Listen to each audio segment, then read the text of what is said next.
Experiencing a black screen or no audio in your Peugeot 3008's infotainment system, especially models from 2017 to 2024, is a common problem. These issues often stem from software glitches, faulty capacitors, or amplifier and Bluetooth module malfunctions. The most frequent cause of black screens is power supply failures or corrupted firmware.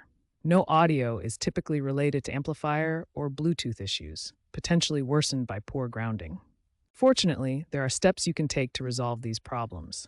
First, try a soft reset by turning the ignition off and on. If that doesn't work, perform a hard reset by disconnecting the car battery for 10 to 15 minutes. For more complex problems, diagnostic tools like Peugeot Planet or standard OBD2 scanners can help identify specific error codes, such as U1000, which indicates communication faults. Regular software updates are crucial to prevent issues, so ensure your system is always up to date to avoid software degradation. For persistent issues not covered by warranty, professional repair is often needed. Dealers charge 500 to €1,000 for these fixes.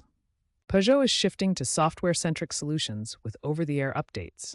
Version 2.5.1 resolves 80% of black screen issues. Electrified models like the 3008 Hybrid have fewer issues due to better power management. Stellantis' roadmap includes predictive diagnostics and integrated ecosystems that automatically reset systems before failures. While DIY hacks like battery disconnect exist, experts recommend factory resets to avoid voiding warranties. Use forums cautiously. Keep your system updated. Consider professional diagnostics for persistent issues. And be aware of cybersecurity risks with outdated units. For severe hardware damage, seek professional help.